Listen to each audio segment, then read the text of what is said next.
Voilà, chers compatriotes, peuple congolais, peuple zaïrois, on va faire un petit direct, on va discuter un peu, échanger un peu par rapport à l'actualité en Mboka, sur la question de congolité, sur la question il y a Louachani ou Louapoulou, si vous voulez, et puis on parlera aussi de Moïse Katumbi, pour que, au moins une fois pour toutes, Bandeko va comprendre, Bandeko va y au juste, pourquoi aujourd'hui la diaspora laisse cette loi passer.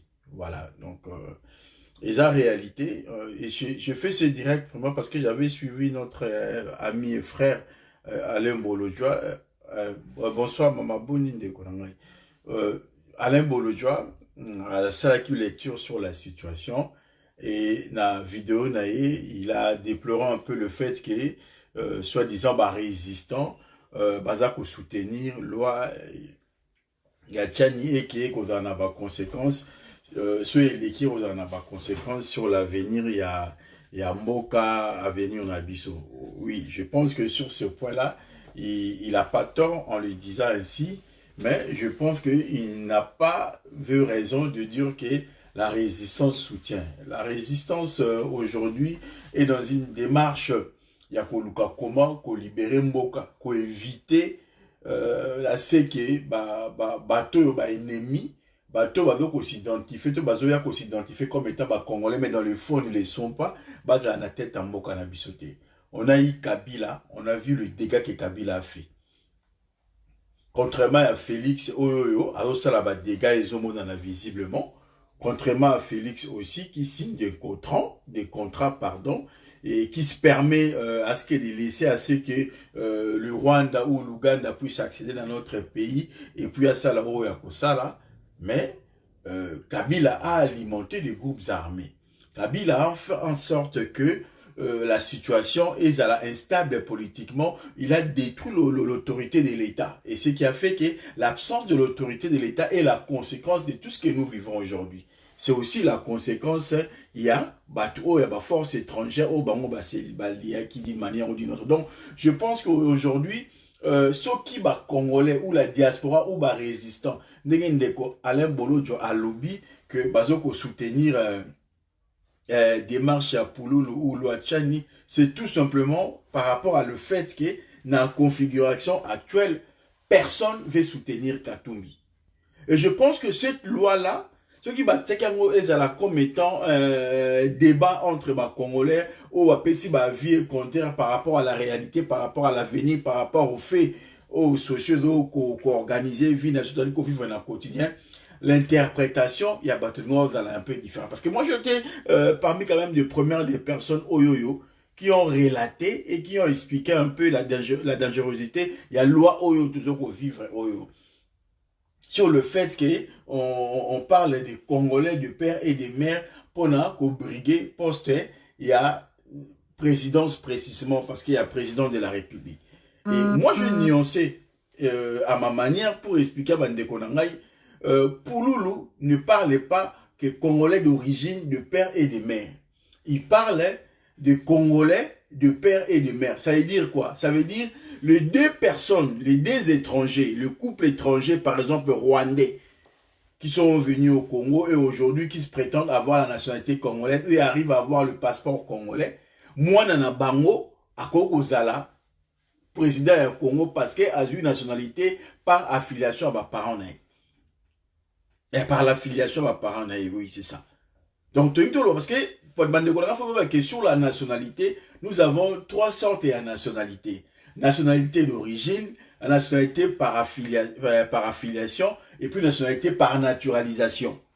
Aujourd'hui, Banyamulenge, comme si on le croit, on est patride. Batu oyoyo, bazanga pays. Balobi ke pays na bango eza Rwanda te, bavandaka na Congo, bakoko na bango bazalaki na bazalaka. Donc, ils ne sont pas congolais d'origine. Et le fait que les Congolais d'origine tel que défini na Congo, parce que la définition, il y a la constitution, être Congolais d'origine, il ne faut pas appartenir à ethnie, tribu et consort. Ou aux apatrides, c'est-à-dire Mouto Aza sans terre, à se retrouver dans le Congo, à Ebimbo, quand a été origine a été. Et beaucoup de ces Banyamulenge là aujourd'hui, à défaut, il y a une ethnie ou tribu qui identifient le Congo, ils se considèrent comme des patrides. Donc, de facto, on se considère comme étant Congolais. Et ça, ce sont des points oyoyo, tu évoques qui a monté, autre qu'on relevé à monter. Et aussi, loi ou ezali loi moko encore dangereuse dans le sens où lorsqu'il parle les Congolais de père et de mère, il ne fait pas allusion aux Congolais d'origine. La souveraineté à Congo,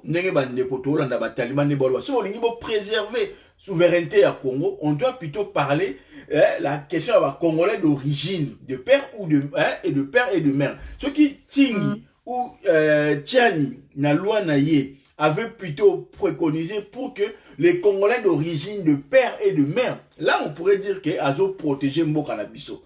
Mais lorsqu'il dit Congolais de père et de mère, ça veut dire un Libanais, un couple Libanais, ben un Congo, couple on a échangé nationalité et comme il va Congolais, moi nana bango à Botami, azali Congolais par affiliation, na ba parents naie, moi na wana peut devenir président du Congo. C'est ça qu'il faut retenir dans la loi wana. Maintenant, biso lelo oyoyo na circonstance en tout ça dans politique actuelle. Katumbi est Congolais ni de père ni de mère. Congolais d'origine, bien sûr. Maman n'est pas zambienne, papa n'est pas juif, grec, machin et tout ça.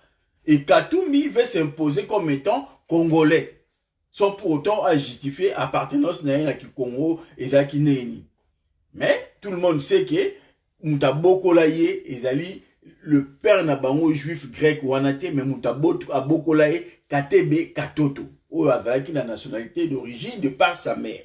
Or, celui Katumbi a lobby que yé ali congolais parce qu'il s'identifie comme étant le fils adoptif de Katebe Katoto, il faut à justifier. Et le Coran est qui matérialisé dans le niveau à loi et consort, là à cause de la congolais. Mais maintenant, qui congolité na ye wa kozala na ngwana et kozala pe limité à identifier. Donc il y a des paramètres belé mais quoi qu'il en soit, la loi de père et de mère, Katumbi n'est pas concerné. Katumbi n'est pas concerné. Parce qu'il y a un Congolais. Et dans la loi, le fait que papa ou pas botte question que na principe que maman na maman nae et que tu as attribué nationalité moko par exemple congolaise parce qu'on n'a pas réussi à démontrer que maman na zambienne. À Ozalaka Congolais à 50% de Congolais d'origine entre guillemets. Dans la loi actuelle, Katumbi a Okota. Ce qui loi est Tchaneleki, Katumbi a Olongwa a Oza candidaté. C'est un bon débat pour nous. Nenge basala ki Jean-Pierre Mbemba na 2018, nenge ba osala Katumbi na 2023. So ba ningi basala ebongo. Yanga no mabe ezali wapi. La loi au Mkolo Martin Fayulu a côté le pouvoir to bongisango. Mais les lois sont des opportunités politiques. À ce que Katumbi a zalaté parce que bah Congolais diaspora sur à défendre loi aux par rapport à opportunités politiques on a à mettre Katumbi à l'écart. Bandeko nanga Alain Bolodjola bandeko ozali kuna. Donc à un certain moment to sala ba blom so no sala ngo par opportunité. Aujourd'hui sur le terrain est-ce que ça vaut le coup il y a qu'à soutenir loi par rapport à l'opportunité politique de Zanango, l'élo ou demain au quoi ça Katumbi? Moi je dis oui. Et ça et qu'on empêche tout le monde qui va voter en l'élo lobby na parlement et qu'on après 2023 va revenir sur une loi bah qu'on réforme encore davantage. Donc je pense que sur ce point là tout longwa n'a pas discours o ezozongi sabiso na sima toke na principe mo eza clair. Loi Tchani aujourd'hui nous avons besoin de voir Tshilombo s'affronter na Fayulu. Alors pour nous ce qui est à la opportunité pour que Katumbi azalate na ko soutenir loi wana. Mais maintenant s'il faut avoir mon avis sur la question de la loi est-ce que loi n'est bien pour na mboka na biso na loba non. Tu réformer, tu plus tard. Mais aujourd'hui, dans l'agenda politique, il y a l'élo. Ce qu'il faut quoi ça Katumbi parce que il faut voir Katumbi est en train de d'être fabriqué par Kagame. Kagame a la confiance à malgré la deal na Tshilombo, malgré Tshilombo a cédé tout pour que confiance ekota. Kagame aloba erreur moko asala na vie na ye. Ezali kaka ke ba pesaka musée Laurent Désiré Kabila pouvoir. Il ne donnera plus jamais le pouvoir à un Congolais. Là, ebima na monoko ya Kagame. Bon, entre Fayulu et Kagame, Félix avait plus de défauts et il y avait plus de tout. Il y a qu'au verrouiller Félix de par sa femme rwandaise, il y a qu'au zoyer na limite intellectuelle avec nango ya kozwana na opportunité politique bazaki nango na moment wana. Mais Kagame ne voit pas Félix avant depuis longtemps. Parce que Félix est bipolaire. Azali incontrôlable. Et donc, pour préparer l'avenir, bazali ko préparer Katumbi o azali mutu oyo ana makila kongote azana lien na ba congolais ni par bananaï. Il a eu 2 femmes o babotanaï bana. Moi si na liboso babotanaï c'est une zambienne, elle vit à Londres. O bananaï ba grand garçon Katumbi bazana bango abota na moi si na zambienne. Parce que lui, sa mère était zambienne et Katumbi s'identifie comme étant aussi un Zambien. Il a fait les affaires dans Zambie comme étant un Zambien. Donc, sur cette question-là, et puis moi, si Nami Balé, ne Karine ou Azanae, Aza Touti. Donc, Katumbi, il va faire mieux, à repasser encore plus que Ochulom Bazo Pesa. Donc, Bazo ko projeter, parce que Bazo Kote a déjà venir.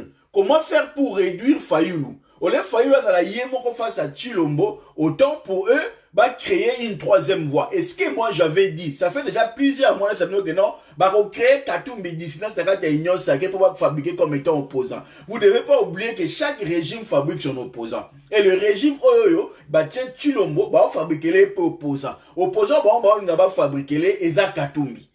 Et maintenant, il faut te reconnaître qu'il y a milliers. Il y a Chilombo ici Kazali et ça ba kasik o bazali ba chamutu ba kata neti bisobo. Félix a plus de ba chamutu na kata oyoyo ba comprendre que ba calcul oyo lecture o ngana zolo bake Katumbi aza ko zala ba fabriquer comme étant opposant. Il y a Chilombo pour la personne oyoyo il y a ressources pourra ou éventuellement pourrait remplacer Chilombo dans l'hypothèse où ezali que bon élection 2023 Chilombo tika Katumbi Kenya. Ba Taliba ba comprendre Jewana. J'étais la première des personnes à vous dire wana Katumbi avec kota na kacha union sacrée si ka gouvernement bimité na expliquer que non Katumbi ba fabriquer pour kobundisa Fayulu Katumbi ba bimisa dissident na kacha union sacrée comme étant opposant. J'avais dit parce qu'on avait la lecture et la personne qui est en train de na kacha laboratoire et laboratoire ba Rwandais à Kagame bazolinga ba bimisa Katumbi pour ba effacer Fayulu. Il y a un moment où scénario bazo sala. Et donc ba spéculation ça va provoquer Jakinda la basali loi keti ba victimiser ba fabriquer a commis soi-disant opposant et c'est cette montoine de ba ça la petit à petit pour que ba meka ko effacer Fayulu na scène. Et borozala pe surpris boromona na alliance Rosalama entre FCC parce qu'ils ont récupéré la majorité entre Kabila na ensemble pour pas bimisa Katumbi comme étant le chef de file de l'opposition. C'est le stratégie à Rwanda.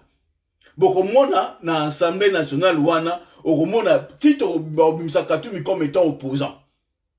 Et Rosala muta FCCT. Et Rosala muta FCCT bo donc Rosala na mandature avant si là. En tout cas, selon l'information ou dans le laboratoire Batouti, Boromona Katumbi va désigner comme étant l'opposant officiel à Obimarat Assemblée nationale. Et c'est lui qui va être l'opposant à Fachi. Parce que c'est le régime qui est en train de fabriquer Katumbi comme étant un opposant. Donc, il y a un certain moment, le juridisme, on a la théorie pour expliquer ça, Alain Bolodjoa, à un certain moment dans la vie politique, il faut regarder les opportunités politiques où ils ont fait ça. Bon, moi je suis un politologue de formation. Total opportunité politique. Oui, ils ont bon débarras. Débarras de Roya au côté, non. Bah, loi tout va adapter à rien. Tu vas adapter une meilleure loi tant que dans la fonction. Chilombo asala oya kosala ba taliban basala o ba kosala ceux qui loi chani et ko votame pour empêcher Katumbi la candidat bon débarras comme ça toute l'énergie vont être concentrée dans Fayulu et na Chilombo vice versa au lieu de la keto en obundisa na Katumbi na Chilombo comme na deux adversaires ba roya o lexa Chilombo parce que opposition est là qui divisé parce que la monka est kabwana qui parce que nanu bazaki ba roya la no théorie belé. Mais en même temps, il faut arranger petit le moté Katumbi parce que il faut créer des raisons et faut pousser que Fayulu a gagné. Bah c'est la petit lomboké. Nous n'aura pas union sacrée au Kabouanaki. Donc dans la démarche actuelle, Katumbi Azali vraiment Bandekonanga Ali vrai trouble fait. Oyo Azana pour a déranger na Fayulu na Chilombo par rapport à processus électoral oyo.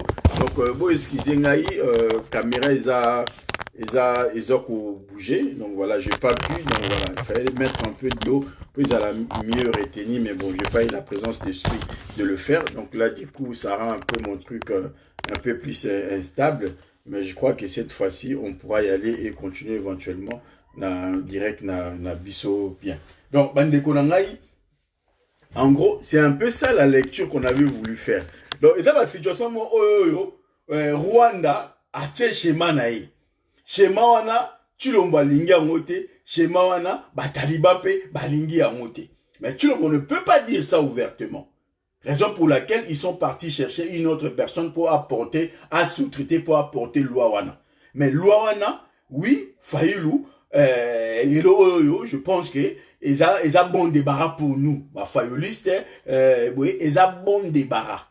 On ne doit pas continuer à dire oui, la loi est comme ça. La loi est éternelle. Cette loi-là, ils allaient dans mon article, ils allaient loi organique, on pourra réviser ça à tout moment. Tout ça, la réforme, oui, Sengeli, donc on identifie, Sengeli, on va revoir, on va trouver des lois, oui, qu'on a bien, qu'on permette, Congolais, tout à l'origine, là-bas, se retrouver et tout ça. Là, on reviendra. Pour l'instant, c'est une opportunité politique d'écarter Katumbi sur la scène politique. Ils l'ont fait avec Jean-Pierre Mbemba en 2018. Ils n'ont pas eu honte. Pourquoi on a honte le à Golobake? Oui, tu dois soutenir Louawana par rapport à l'opportunité, par rapport à le fait que écarter Bisso, une personne de moins à cause de la trouble faite. Parce que Katumbi va construire comme étant trouble faite par le Kagame. Donc, sur ce point-là, Bandeko Nangai, il y a Lamouka, Bandeko Nanga, Alain Bolo, Joa. Et ça va débat Moussou qui il faut avoir le courage de dire aussi les choses clairement. Oui, l'opportunité politique où ils na absence il y a Katumbi na élection en 2023 mettra Fayulu et Félix face à face. Donc,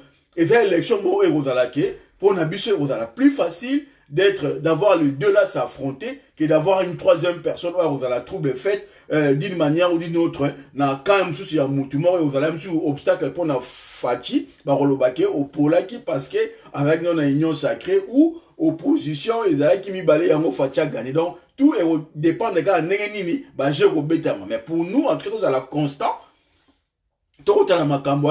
la diaspora, la résistance est dans le laboratoire politique. Nous animons le laboratoire politique. Voilà. Donc, si on moni bablom, si on partager babiloko eza, donc il y a sens il y a opposition na Katumbi. Donc c'est par rapport à une stratégie politique, c'est par rapport à une intelligence parce que nous sommes les politologues, parce que nous sommes des acteurs de terrain, des vrais politiciens aussi, des acteurs politiques. Ok, tout le monde que non.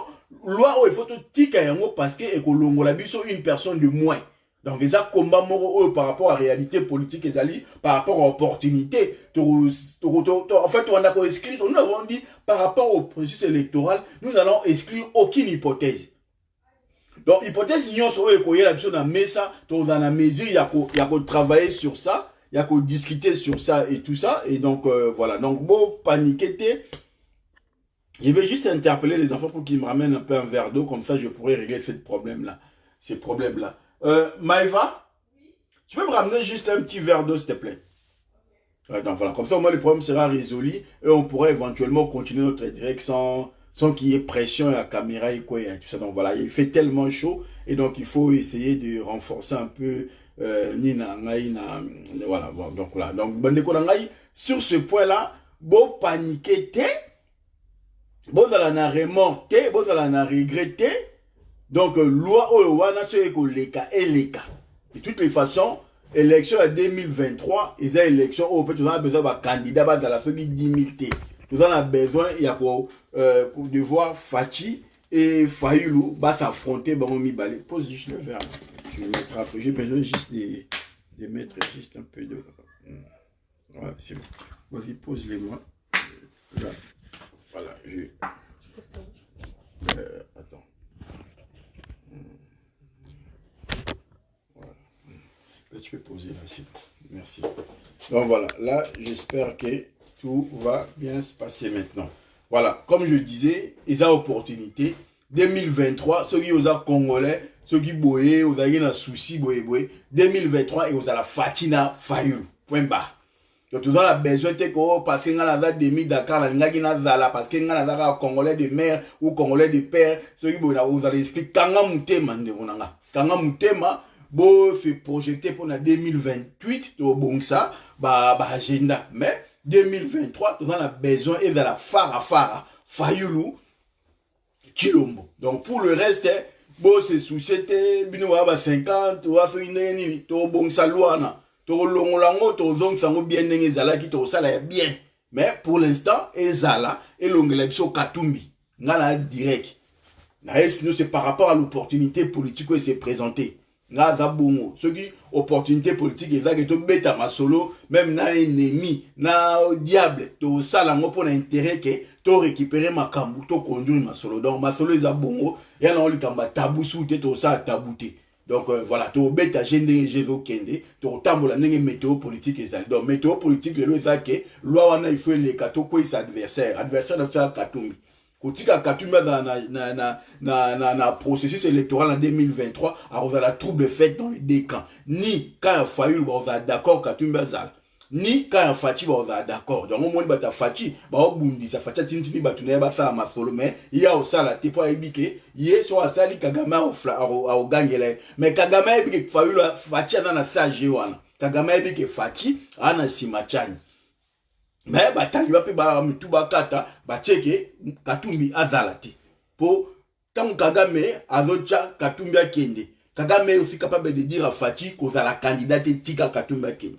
Pour aller ça Katumbi. Donc y a on va talibé ba réfléchir déjà ndeni ba bundisa, ndeni ba empêcher mais j'étais la première des personnes à dire que Katumbi a la décider dans la carte union sacrée. J'avais dit ça.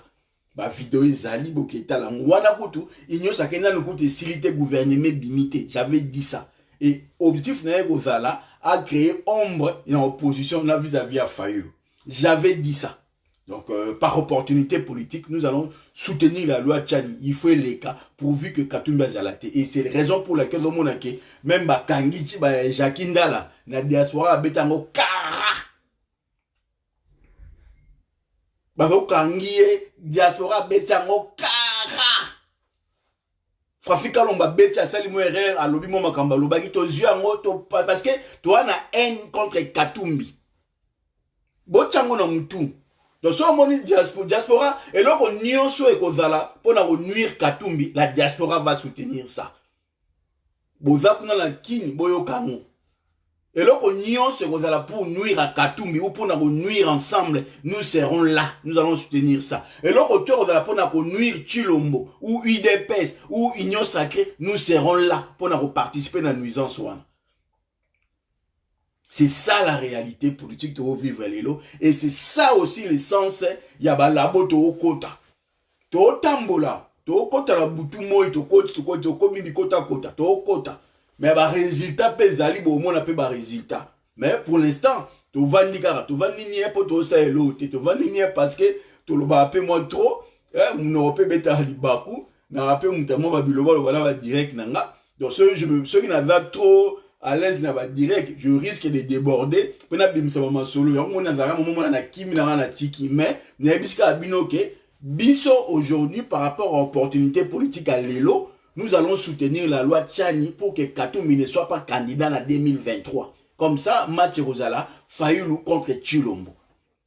Et nous demandons à tous les compatriotes congolais, au bazar animé de bonne foi, au bazar la volonté pour aider Congo, na poids politique à l'élo. Normalement, la Congolais n'unité au demi Dakar ou n'est au 50% à Bima à l'Egra Faïlo à Zati.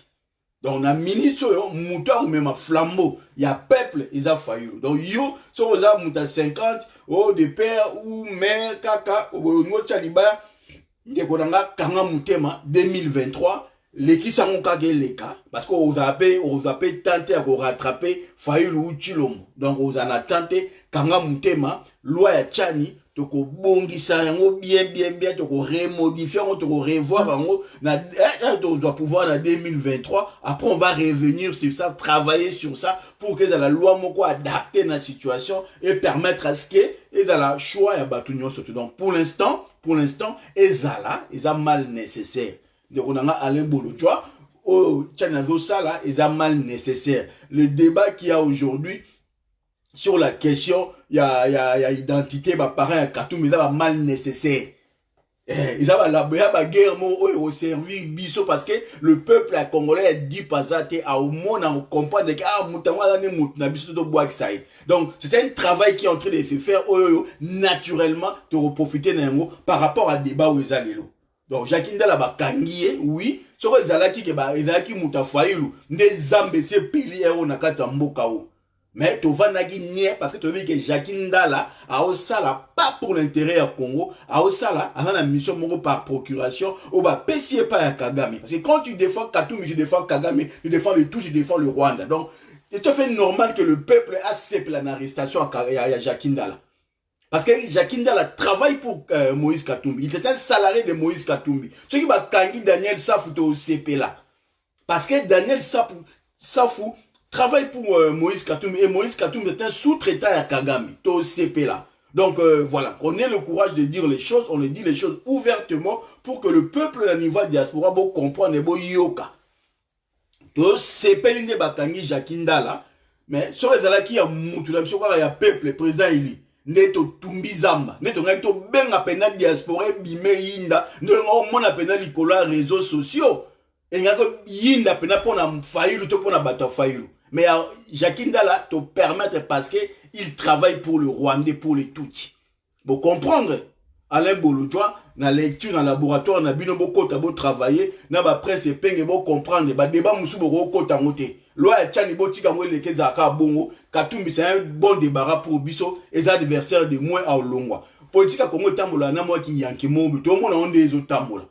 Tout le monde a ndeni ba zui pouvoir fayilu, ba pesi yango chilombo, aka sali pe dit na Kabila, parce que lui il avait compris, réalité neni Congo et tambola. Bah, tu peux même écarter pour faciliter le chemin dans Chadari. Donc, tu comprends les on est au tambola. Et puis, tu tambola peine à moi qui mouke, mais avec l'esprit à patriotisme. À la différence, il y a Chilombo, ils ne sont pas des patriotes.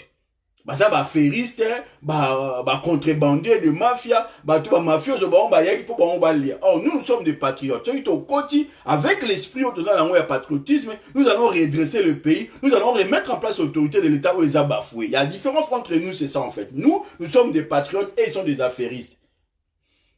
Bah, t'as frappe, bah, t'as cool, et qu'on sort. Bah, on va y avoir une logique d'abord pour frapper. Mais ils ont compris comment la machine politique, comment la vie politique fonctionne, bah récupérer bord. Alors, faut comprendre, tout quand on a le laboratoire, tout comprendre la réalité et certaines situations, il faut permettre à moi à la bongo, pourvu que tu récupérer le pouvoir avec l'esprit patriotique, tout ça, tu tirer un peu vers les hauts. Donc, en gros, sur la question, il y a Katumbi, il y a Loa Tchani ou Pouloulou, la diaspora adhère. Loana aujourd'hui, dans la configuration actuelle, il faut à bongo. Donc voilà, ceux qui ont pas exclure Katumbi, bravo, qu'il soit exclu. Et à Mangaba Congolais, Katumbi est un homme ou pandi. Mais, rassurez-vous, lorsque nous serons aux affaires, nous allons revenir sur cette loi-là. Donc, ça, de façon que, droit n'a bien à la bafouer. Mais pour l'instant, ce que vous avez bongo, pour permettre à mafa, azala yemo na terrain et zala bongo. Ce qui peut faciliter Chilombo, azala yemo pe na terrain, côté ba intérêt na bongo na ba Rwandais, pour s'affronter na peuple congolais na mafa, et zala ka bongo. Mais, nous voulons qu'il y ait un clivage entre Fayulu et Chilombo. Et non, troisième voie, nous côté na kati, nous tchaba mbouyema. Yango, toujours soutenir loi wana, vraiment na cadre politique, et non dans le sens où, dans la théorie, ça sur la souveraineté. Ça n'a rien à voir avec la souveraineté, cette loi-là. Ne protège pas le Congo. La loi-là déstabilise même le pays davantage, parce qu'on donne la nationalité, on permet à ce qu'il y ait une tête yambo cannabiso, qu'il n'y ait plus de Congolais d'origine. de père ou de mère dans la tête à mboka, mais un étranger qui a acquis la nationalité congolaise, mais à boti mwana na ye, mwana wana parce que papa ne ba na nationalité congolaise, mwana na akoko briguer fonction wana ya présidence na mboka na biso. Or lelo il faut dans la congolais d'origine de père ou de mère, ça veut dire que des libanais ou des chinois, le couple chinois na kati ya Congo, ba ko prétendre jamais ko briguer poste wana nani ya présidence na Congo. Or na loi ya Tchani et okomake des chinois ou ba changer la nationalité na bana na bango ba okoma ba président Congo. Donc voilà. Donc là pour l'instant on n'est pas d'accord avec ça, mais nous travaillons d'abord pour empêcher un agent à Rwanda qui est Kagame na Katumbi pour empêcher d'abord yé à zala au devant de la scène à sauter matchetik à la fara entre Faïlou na Chilombo. Sur ce point-là, il y a Rwanda. Mais maintenant, pour la repère ça va tout exemple il faut comprendre. Dans la vie, il faut pas rater. Dans la vie, il faut pas oser. Bon dans le complexe d'infériorité. Chaque pays est organisé vie politique d'abord na France, il y a la double et la triple nationalité. Un Français peut acquérir toutes les nationalités du monde, sauf la nationalité allemande. Alain Bolodjoa, Bolanda yango, nabandeko, Israël Moutombo. Allez vérifier cette information-là. Le peuple français un peuple français, un citoyen français peut acquérir toutes les nationalités du monde, sauf la nationalité allemande. Donc, un Français a une nationalité allemande, a perdre de nationalité française. Par rapport à l'histoire, il y a guerre entre l'Allemagne et la France. Même s'il y a eu des traités de Versailles qui a permis à ce que les deux pays créer une relation, une coopération, mais sur le plan de la souveraineté, l'Allemagne peut pareil. Au cause de la double nationalité, la nationalité nyonso ya mokili. Au garder la nationalité allemande. Mais ce qu'on a une nationalité française, au père de nationalité allemande. Parce que, ils ont une clause par rapport à les passés les caca, et le passé sobre, et ça là en sorte que chaque pays a garantir souveraineté, à permettre aux citoyens à avoir nationalité française, et la français aussi à permettre aux citoyens d'avoir la nationalité allemande. Donc, ceux qui français comme allemand, ils ont choix mais à perdre de nationalité française. Mais ceux qui français comme américain, ils ont la double nationalité. Soit comme juif ou anglais, ils ont la triple nationalité. Donc, n'engolingi. Mais sauf aux nationalité allemande. Et belé bozana bosa banalise belé kili bon peut ça par exemple belé au besoin maîtriser. Donc cette question on a sur la nationalité, sur l'identité nationale et les locaux ils ont joué sur la souveraineté. Donc lorsqu'il s'agira de réfléchir sur la nationalité, comme on dit, lorsque nous serons aux affaires, nous allons revenir sur la loi pour que travailler vraiment sur la question de la souveraineté sans complaisance, sans qu'Obang Mamoutuki que ce soit. La souveraineté en Mokanao. Ce qui est Sony. Parce que oui, image, parce que moi qui l'ai changé. Moi qui l'ai changé. Aux États-Unis, si tu n'es pas né sur le territoire américain, et dans la territoire américain, et talibanté.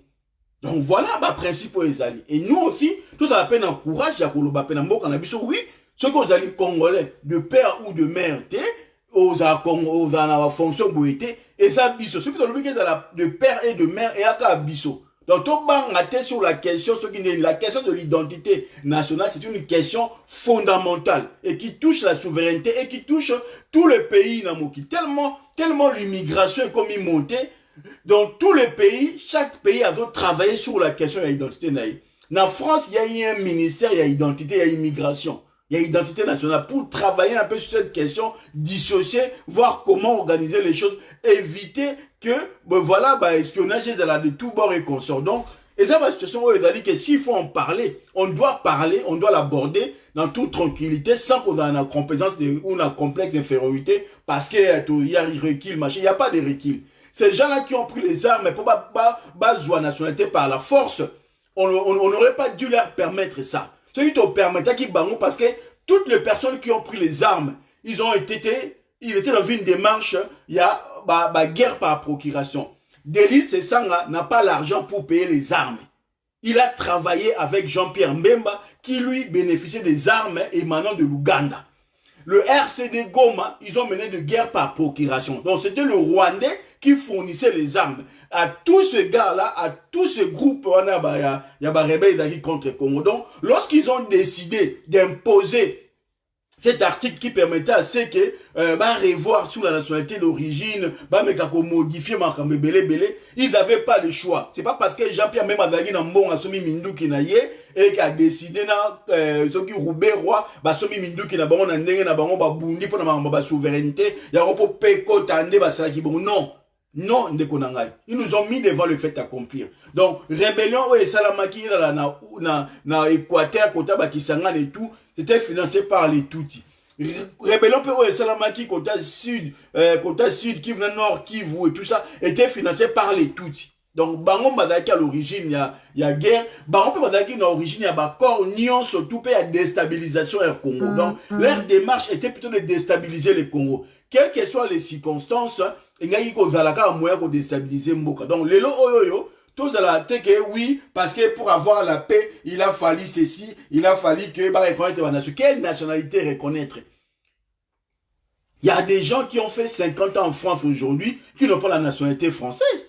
La nationalité est automatique, c'est parce qu'on va en Mboka pendant 50 ans, ou parce que tu as eu des arrières qui ont vécu là. Non!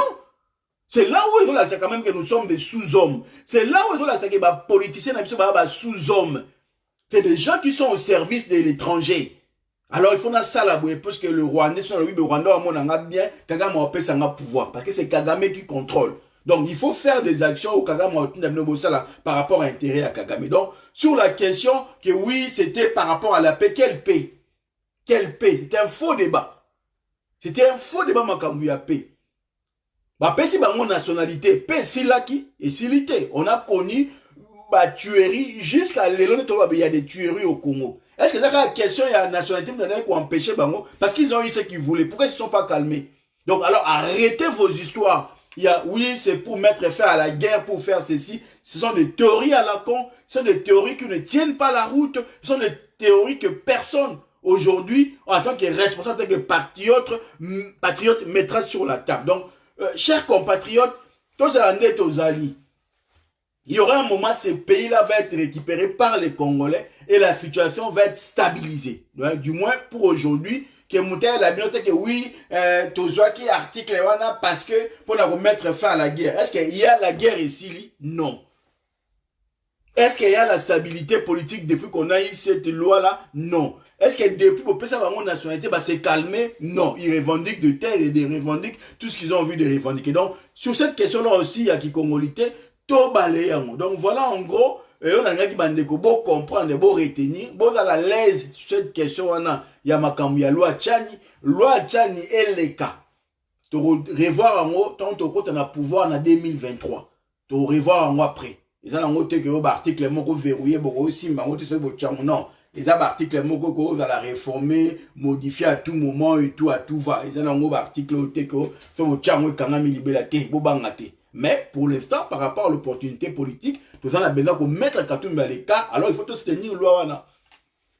Comme tu as tout nous allons fier. Nous allons tenir loi parce que nous avons besoin d'écarter Katumbi. Et ça par rapport à l'opportunité politique, il y a l'élo. Parce que Katumbi est au service, il y a Kagame comme Chilombo. Kagame est tenté de fabriquer un opposant, dans l'hypothèse où il a dit que Fayulu en difficulté. Soit Fachi passe, soit Katumbi passe. Mais Fayulu te, moi n'ambokate. C'est ça démarche na bango. Alors, le rôle de Chilombo, na ba Taliban, ba comprendre le scénario et que ngapa na fina comprendre ngo na fina bana ko beta Katumbi depuis un moment mais na kidi bara ba tuba yo ka ngaka ndambo na Sony.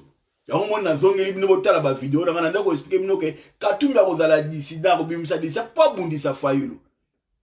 Pour fina bango zali ke ba écarter Fayulu, Katumbi ne a animé opposition. Boka moite lobby soki Katumbi ba commissaire chef ya opposition na Assemblée nationale wana. Tout ça pour nakaka ba pesa e place mo ba okanga eti. Kaba jakinde la ndembo ba victime ka ndengwa ndengwa ba kekeke bon ba mfuku ka ndengwa mais ya otika. Donc boba ngate bo dans la l'aise dans le débat, bo assumer les choses par opportunité politique si la loi passe tika mo leka. Bo tika mo leka. Bon le batte que loi wana oui sur le principe, l'Ouézamabé au revoir. Mais on va le revoir au moment venu, lorsque nous serons aux affaires. La réponse est ça, moi. C'est tout. Bon, c'est prendre la tête, c'est la débat, bon, c'est société. Pour l'instant, Massassi est bête à Mabongo. Quand on bête à Katoumi Massassi, il a l'avantage en elle. Il y a Bissoti. Aux pauvres, il y a Mouana. Ba bête Massassi, il y a victime, il y a aux pauvres. Il y a Yoskoni. On a Alain Bolodjoa, Bodové, Boda calme, il n'y a rien. La diaspora, laboratoire politique est dans l'Ibana. Tout le monde a makamu musika. Tout le monde a bandaku. Tout le monde a batu ba décidaka. Tout le monde a makamu belé belé. Tout le monde a la longueur d'avance. Sur makamu belé, on a une actualité. Tout le monde a anglais, pena aigle, Nicolo, tout le monde a popo, tout aigle. Bino boana c'est. Donc, tant que ça nous makamu. Tout le monde a hésité, tout ça et tout soutenir. Yébara que tu continues dans le laboratoire. Yébara que nous avons une idée derrière la tête. Donc, réaction surtout. Sur les réseaux sociaux, vous devez comprendre que la réaction surtout, on a sali, ceux qui n'a publié, ceux qui n'a lobby, il y a quelque chose qui est caché derrière. Je ne suis pas un analyste politique, je ne suis pas chroniqueur. Donc moi quand je passe pour dire des choses, na yaka, na ebisino makambu, na olobango na lingala ki yanki po kongola yoka comprendre parce que ya makambu ya opportunisme, ya makambu ya ba juridisme, ya ba théorie milaïte non. Weka ka to expliquer bana Mike bon voilà, moni loi oyo, moni Katumbi a congolais te. Katumbi a travaillé pour na Kagame. Katumbi ba a besoin à remplacer Fayulu. Ba comme c'est comme étant numéro 1 adversaire numéro 1 à Fachi. Parce que Kagame a sali régime nae, a sali pouvoir, a fabriqué pour opposant nae. Donc balingi ba détruire Fayulu. J'avais dit ça depuis que ba au commissariat dissident na union sacrée, ba au commissariat opposant pour que Abundisa Fachi dans l'hypothèse où ce n'est pas Fachi, c'est Katumbi, donc Kagame aura toujours la main sur le Congo. Donc Fachi peut pas comprendre en haut. Bah tu n'as pas comprendre que notre monsieur c'est de tiki le roi Kagame va soutenir monsieur va barrer Fachi pour pas soulever Katumbi donc va écarter Katumbi de la libérer nager ndenge Kabila sala ki mbemba asala ki tout on va bimisi même muto oshita sima so apesi candidature a okanga maso tout ça nini tout écarté ya monde ba écarter ka Jean-Pierre même en 2018 ils ont laissé le faible donc on biso le roi toi na maman na mutu donc yo Congolais demi Dakar ndeto loba va en calme 2023 et à Maramba Fayulu botike la Fayulu terrain yo de la 2028 tu peux ageler qui bimisa lifanto to mutu musozo a préparé relève mais na 2023 il y a pas d'esquisse oh ngai pe na besoin aider Congo te c'est Mafa contre Fachi 2023 ça Fayulu contre Chilombo oya okota na makambwana to tumbai. Donc, Mouta Yeba, na 2023, ezala, Fayulu contre Fachi, ba on mi balé, ba o bête la Massassi, ba on mi balé, ba o zala ba candidat mi balé, ba on mi balé ne pepe o kabola bango, na ba moyen tout. Ouais, o sola bien te pepe o bimali banda panza buki. Donc, eza bon. Donc, eza pena nengwana. To veiller sur ça. Donc, yo, ba exclure ba Congolais, ba lingua sa, vana noana mupanzi dans nous, zela 2028, soki 2000 comme zela. Mais match à 2023, et zala match wana ya Fayulu contre Chilombo. Et Simbate, mutu musu to PC espace te. Yango mon même ba loi ba chanyo to soutenir yango parce que Katumbi fa longwaka. À la troisième personne te. La hebi subi nango stratégiquement, bo comprendre. Fachi pa hebi que soki ba tiki Katumbi, à la nage. Mouta au père des aïeux. Et d'ailleurs Fachi. Dans le laboratoire aïebi. Pour Fachi a fait mouta labonné tibiso. Aïebi ke Kagame mouta au fou mais Kagame a lingé. Kagame a lingé à Katumbi. Bah on a l'air sur Katumbi a vendu. Sur Katumbi a vendu, bah peut-être pendant 10 ans. A bandi pendant 2023. Keinae. Si bah 2023. A vendu pendant 10 ans. Voilà, Kagame est à l'aise. So Katumbi va y pouvoir, Kagame est à l'aise.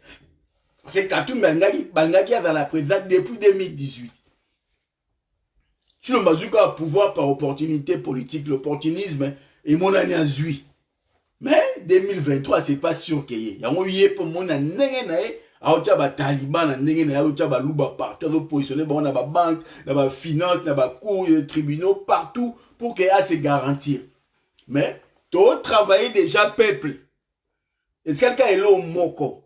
soit tcheka muluba na seni zamba il faut epela totala kaka parce que ça tche baluba partout ba poste stratégique nyonso asa tche baluba na contre muluba te j'ai des amis les baluba tozara bien na ba neve na ba nièce ya baluba mais ya makamba mboka na minute oyoyo fachi amema mboka na ndenge ke ye a gérer yango na ndenge na ye na batu na ye baluba na ndenge na ye ba pire ya et développer mais Congo eza biso tout donc nga tangue mungala fa mo pe pa na msoza bien te fona lobelango parce que ngai Congo eza baluba te eza ba Congo te eza ba Swahili te so ndeni to telemela ka ba Swahili tomba komaki mina sema na kati ya Congo to telemela ka bango et puis tant musique ba komela la blo na banga ba ya munu kutuba wala to telemela ka ba musique wala tu ba pangi plus pangi to telemela bango donc lelo o pe to telemeli baluba parce que tu as dit que Congo est biso tout. Moi je défends ma part ya Congo.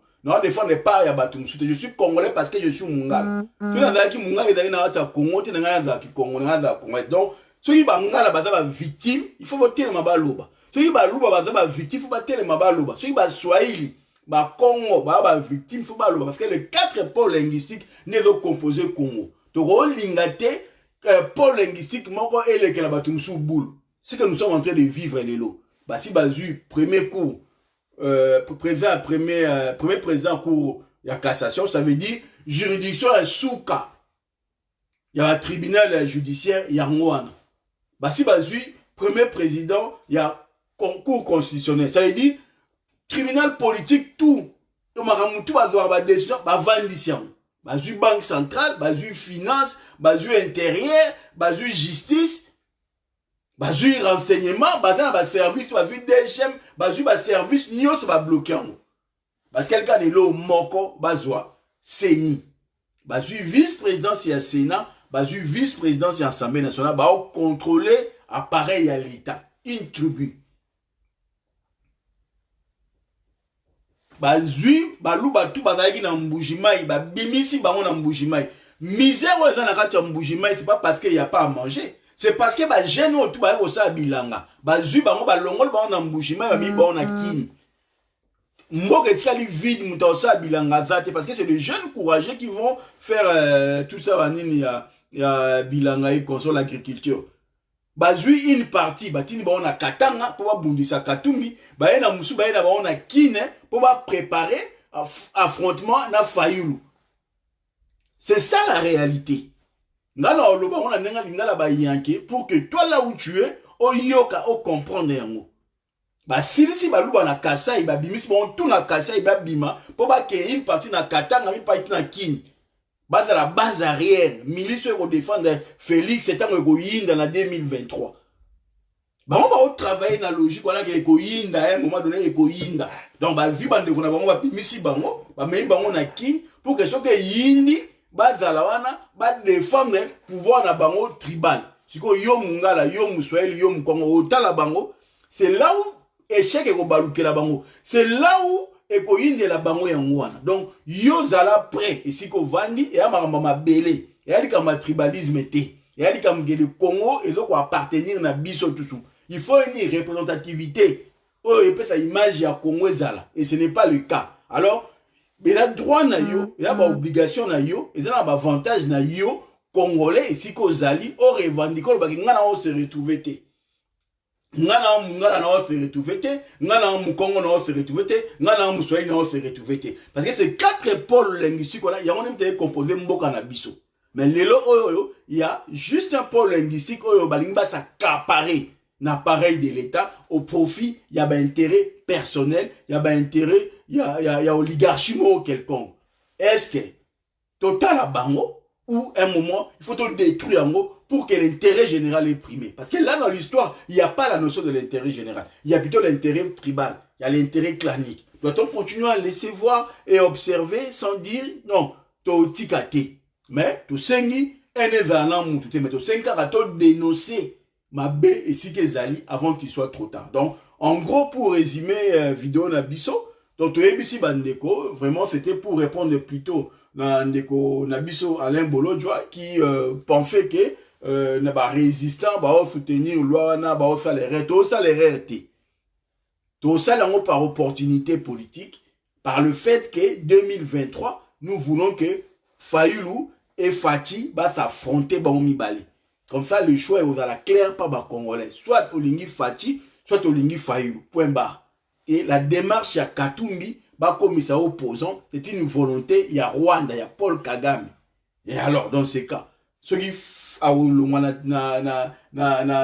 na clivage politique, na biso alelo, toi kolongwa, na échiquier politique, ma beza wapi.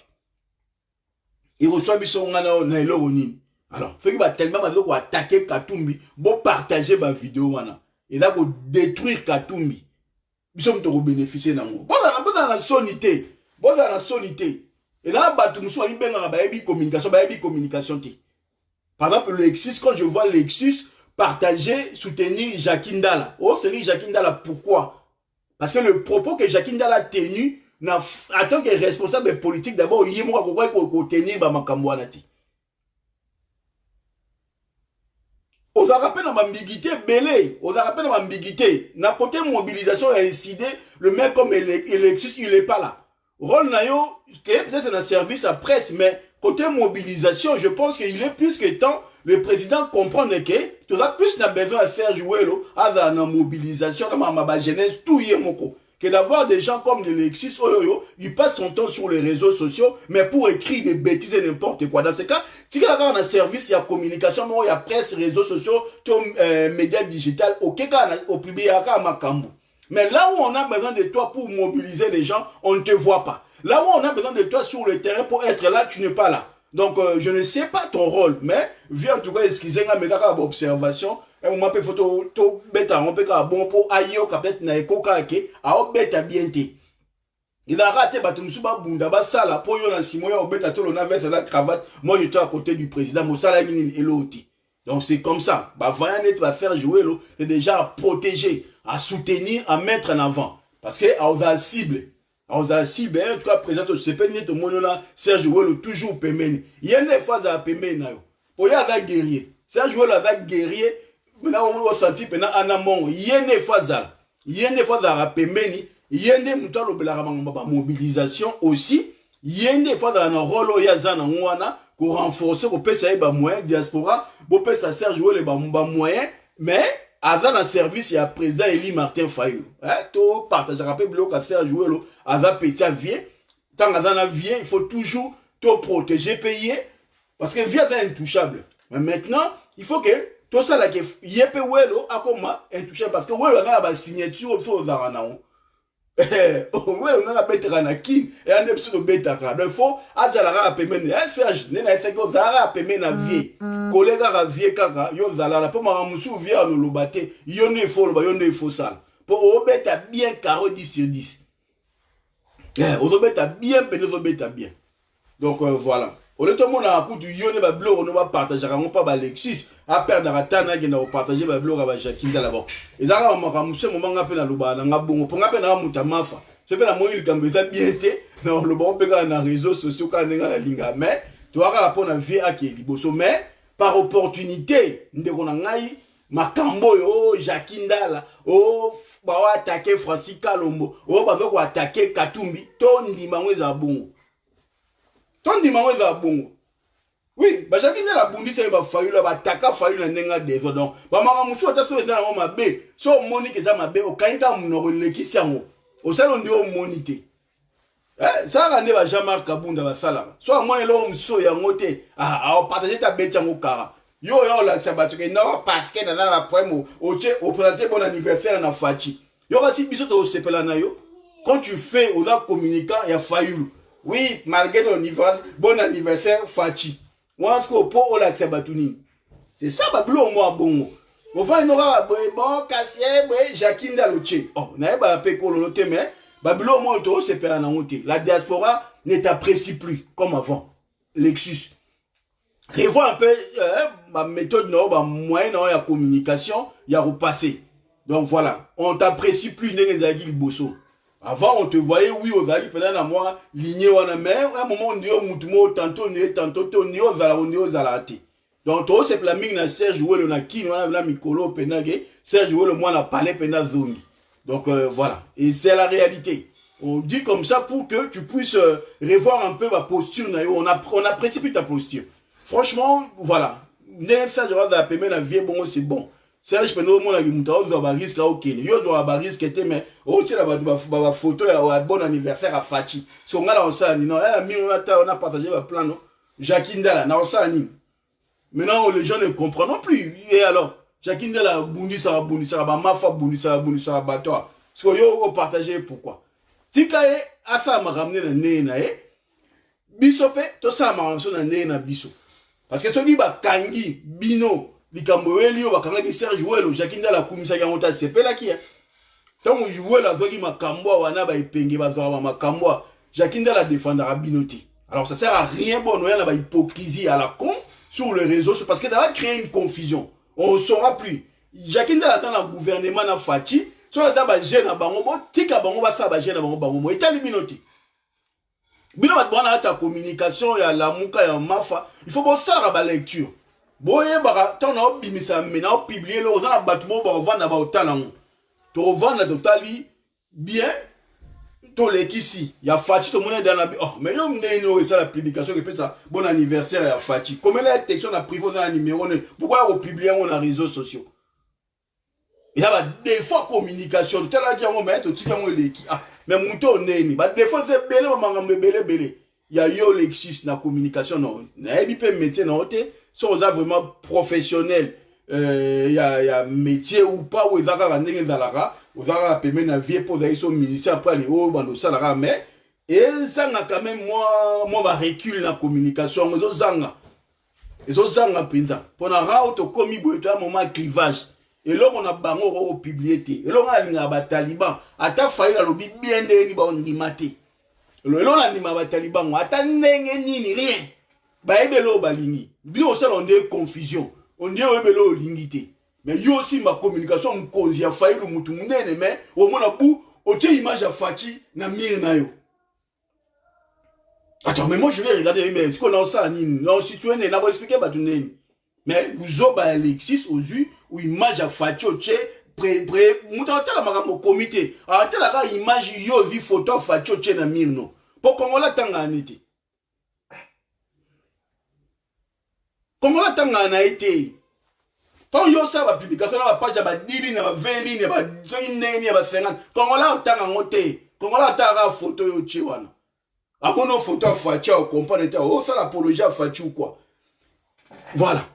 Yo de l'oka Jackie Ndala au tché au pesi ba théorie au pesi munda olanda ba théorie te munda ba méga ya au père de temps na été a mon a photo ya Jackie Ndala suika awana donc montre que Lexis chargé en communication ya faïlu a comme ça Jackie Ndala mais oh Jackie Ndala a la kata union sacrée na kata gouvernement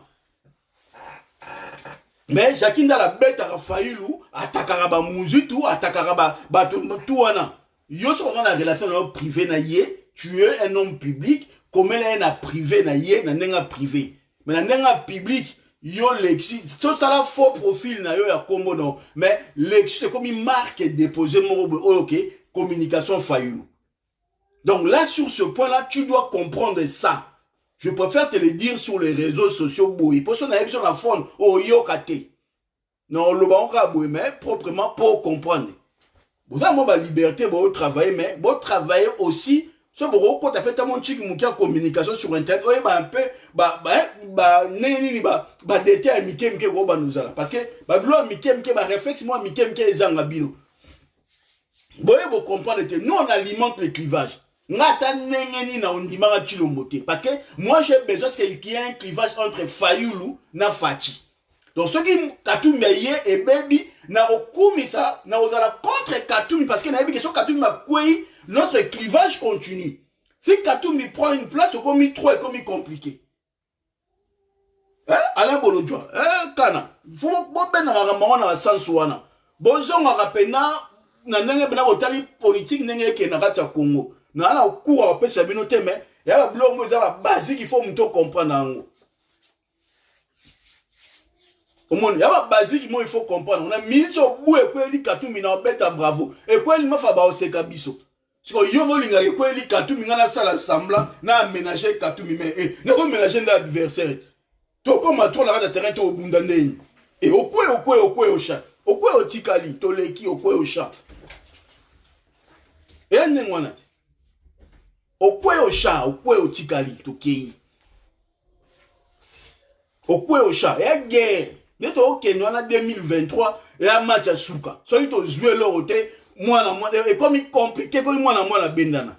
Or nous avons le temps de nous organiser, nous avons le temps de mettre en place des actions pour que to peser to zwa poids. Ngaso na beti mingo na musika boyete emsu boyoka te. Mais na nenga kuzu na beti bongo parce que nga la comprendre te. Na tali na mais mutu dans la publication mo abuzo ba bo sali page mo so bien 30 lignes au photo facho tie. Mais mutu comprendre ouais botanga te. Mais bika ke Lexis muta communication failu. Ayo luka de formation, information sur failu à koti amoni na page na o tie photo fachi. Au présenter bon anniversaire. Au comment bele pour embrouiller bateau. Mais comme là on attend Megane ya muke asuika awana. Abokisio, diaspora est lignée au soute Lexis. Diaspora est lignée au soute. Moi je préfère te dire les choses en face comme ça mokile yoka. Muta le cas contenu parce que ba image na yo, ba publication na yo et elles allaient un peu censurer et elles allaient un peu na moi côté moro boy oyo et tu as confusion dans mutu. Or, les gens ont besoin d'avoir une clarté dans votre discours. Les gens ont besoin d'avoir une clarté dans la posture, il y a qu'à côté de la parce que le clivage, il faut ça. Jean-Marc Kabunda, il a compris ça. Lui, a publié à Kababilo, qui est dans sens bien. Il y a Bisso, il y a ma bé à Ochati. Jean-Marc Kabunda, il fait sa communication. Il y a des pas dans la face, n'a pas donné dans le commissaire. N'a pas payé. Et on peut donner un coup de retour dans la peine, mais il y a au moins un côté visibilité. A pibliaka et logo ya kitoko po na mafa. Oye ozaka na profit ya mafa. Adversaire ata solo li bien nini. So les alika répondre au pèse adversaire pour a osala ngote. Mais sur les alika loko ane ko bénéficier da mafa asali yango. Tala nenge Jean-Marc Kabunda a Bosaka. Côté no orgueilité. Côté action na terrain Serge Ouelo. Loi faire jouer la dame de terrain. Il faut rappeler la pembe na vie. Quand ma foi et moi la pembe na chichi. Faire jouer le fois dans la pembe ni po onction paye à malé mais peuple pas mais ça na Ouelo et ça la na terrain et ça la boyem ta ok na fond. Ils ont rendu wana mutu dans la bétoile na yo ezaka na kati ya maison il faut za la pembe na vie pour monter vie et wa no lata et comme appelle na ba charisme wana ezayike a drainer foule que via pesika a consigne ya sali boulot quand ndem so me mamation na niveau diaspora welo na kati ya terrain ndem wana to tambola bongo banko iba rebelete mais côté communication en tout cas yo Lexis zéro côté communication diaspora se place na communication na yo te pembe na mafa mais ozaka quand même travailler bongisa ba bino teke olonga ba bino ka bongisa communication na bongisa communication to na clivage entre la muka na union sacrée makamba ba union sacrée na yo kokumisa mutu pas eu peine pas eu malheur pas sali boy on en a rien à foutre so au sala mo na privé boye il faut peuple congolais na mutu na ye a comprendre que bango ba na kamusu kuna ba na kamusu ko pesa ba to intention teke bo akamoko ko pesa ba to intention teke bo ba na mort. Pour tu le mot, ça m'a séquité. Bah, tellement, moi, bête à peine. Bah, pessi même à gauche, bah, bête à droite, mais à maîtriser les oies. Bah, bon, on a bête à peine. Mais faut comme on a niveau, là. Tout comme on a niveau, là. Disons, laboratoire, ah, moutou et ça, là, tout en est mon chiki, il y a sciences politiques, 4 ans à Mikili, tout en est là, on peut être droit, tout ça, moutou et pessi poison. Na qui activisme na terrain na ba raison de to kota to bien belé to banga pété tant to lo ba kambona na expliquer no ke Katumbi a ozala dissident na ta union sacrée yem ta obundisa boya o ya de pas créer clivage a bundisa mafa yango ba fabriquer opposant j'avais dit ça ba moi et l'équipe depuis 2020 na lo bango ton union sacrée na ça et bando ça la masika na lo bango je disais yango to comme une étape donc so azo quoi botika quoi pour avoir la capacité de nuisance mon beau on dit maote soit quoi botika quoi au kanyi mnono bota ranenga quoi au kanyi ta mnono nenga quoi bota là pour alors tout est ya et on dara na profit na biso c'est que loi ne leki et ça que Katumbi nga tia pression pas tulombo to bénéficier kaka botika ra loi mo ezala kaka pour échanger pe l'autre na 2023 na 2023 so dans ba mission na oza 50 wa Dakar Italio 2023 dans Mafa, na Fachi. Bon, il faut pas bêter dans tous les sous match retour. Match où tu as lié à moi, pour monsieur qui n'a pas chadar et qui confusion. Oh, là, fara, bon, mi balé kaka. Alors, tu bois troisième moteur, tu as mambouillé, man, tu as macambouana. Donc, botika.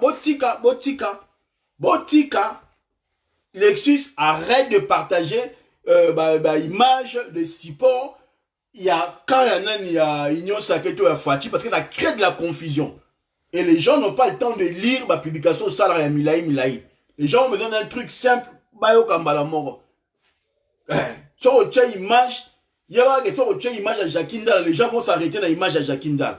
Sur une image à Fati, au PC bon anniversaire, les gens ne vont pas regarder tout ce que tu as écrit en haut là. Ils vont s'acharner seulement dans l'image. On a puis boum, et tu as confusion. C'est ça. On va faire un discours, on va caricaturer pour comprendre. Pour zapper, moi, les sons, moi, j'aime bande konanga. On comprend un peu ni communication. Communication, c'est l'image.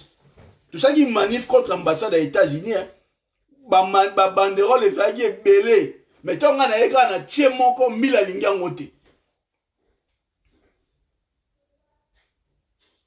Omoni, on a tié la banderole, mon corps, on a été mis, 1000 à l'ingangoti, 1000 à ya boya. Banderole tout au bout ça qui a la muka wana ba message à nous modéré censuré wana mbila tika o meanga boy na bi fezala oh tala trottoir na zwa banderole na ngai na tiango likola voiture na kanga et ya on te simba yi manif début jusqu'à la fin parce que l'image kaka photo et dans la message moka makasi koleka ba 10 000 écrits. Parce que Moutao, les Canadiens, secondes, il a beaucoup de trucs à regarder sur les réseaux sociaux. Alors, t'as la image à pas m'amteko tirer à comprendre le Loni Bolingi. C'est pas pour rien au monde en bas, ça, photo minene, bagéa, bazocha, banino et belé. Bon, ça, bah, ta communication, mais bon, comprendre, hein, bon, yébi sans sa communication, t'es.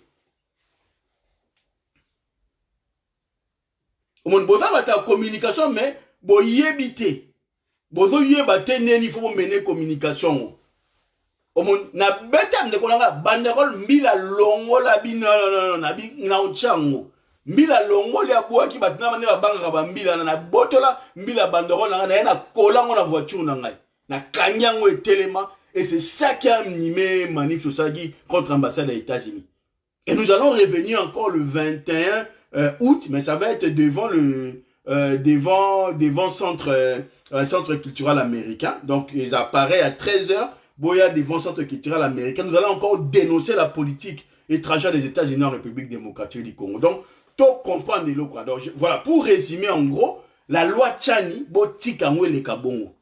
Botika le kabongo, on reviendra au pouvoir et on va travailler sur ça. Mais pour l'instant, ils ont opportunité politique d'écarter un adversaire politique, Katumbi, Oyoyo, lié par le Rwanda. Donc le Rwanda est en train de fabriquer Katumbi comme étant l'opposant à pouvoir. Parce que chaque régime va fabriquer l'opposant. Et opposant à régime à Fachi, va faire à la Katumbi. Et Fachi et moi, que ce qui va penser place en opposition à Katumbi, bah risque exact en 2023, il est soit éliminé, soit pression tika Katumbi à l'écart. Alors, bah laboratoire, il y a Fachi va comprendre, il y a un faut pas mettre Katumbi à quoi. Parce que yo sko zo boya point. Fait Katumba quoi on a failli contre Katumbi. Alors tout ce clivage on est là. Donc nous avons intérêt à ce que la loi en les kabongo pour que Katumbi a la tête. C'est ça l'opportunité politique d'aujourd'hui pour nous. Et nous allons profiter de cette opportunité politique. Ceux qui vont attaquer Katumbi, botika. Parce que ceux qui vont attaquer, failli va Katumbi côté la bisoté. Côté la bisoté.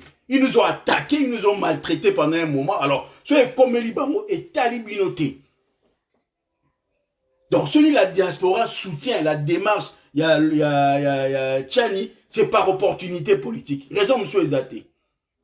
On a regardé par rapport à l'environnement politique, oui, l'environnement, l'élo, na clivage, eza l'élo, na cinéma, mais que oui, bah, bêta, et bah, écarté à Longwa, et ça la fara. Kabila fait ça en 2018 contre Jean-Pierre Mbemba. Et ceux qui font ça, contre Katumbi au Boyani. Et Talionani. Donc, botika. Boye ba place ni bozali, boye ba kani ni bozana. On a moment où il faut chacun assume son camp. Ba ta fati ba go beta ba otalate.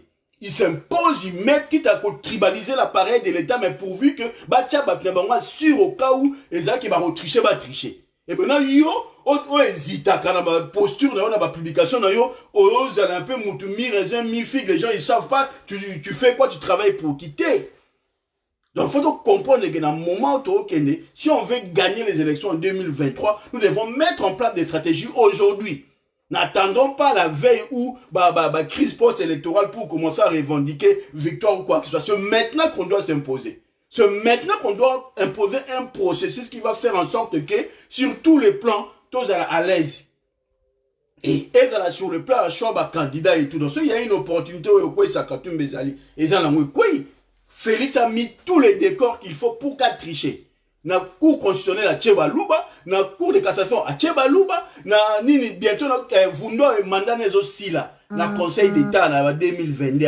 A ucha mutu mususu muluba muso au vanda, donc il se consolide, il met des personnes avec qui il est sûr que ce va vani ba aider. Na mongo na banque centrale à Tchemoulouba, na finance à Tchemoulouba, na justice à Tchemoulouba, na intérêt à Tchemoulouba. Là où il faut consolider le pouvoir na il a mis ses siens. Parce qu'il assure qu'il n'y aura pas de trahison. Mais maintenant, il y a aussi qu'on doit travailler. Comprendre que lui, il travaille, lui ne regarde pas comment il va se consolider, comment il va consolider son pouvoir pour que article en 2023. Mais maintenant, au Vandi, Lexus, tu prends la photo de Chilombo, bon anniversaire Chilombo. Mais Moutao comprend tu prends la photo de Jackie, oui, Jackie va gagner. Mais Moutao comprend non. Mais lorsque Jackie, qu'est-ce qu'il a fait? Il était dans l'union sacrée, il a qui content, va affaiblir Fayoulou pour que Bango va régner, non? Alors, il comme il va tel union sacrée, union sacrée, bomana, sala ou barosala, et tel yonanin. Yo tala kana yo, tala comment yo travailler pour que opportunité politique nyon ce qui est présenté par Nayo, autant la neni no gérer pour na profit na yo. C'est ça les laboratoires.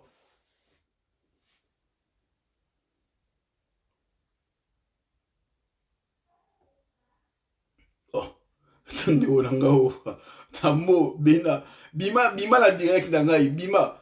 Banana bandi ani maramina lobi ya bien. Oh, yo sala ngala yimi maramina o sala. Yo ngala muta sentiment netio. Ah, ngai, mo, kanela ngai. Hom taba sentiment pena. Bon, bande, on a la tiki, on a soit là, on a un mot, na inbox, parce que, on a direct, tout ça, on a bien été bon.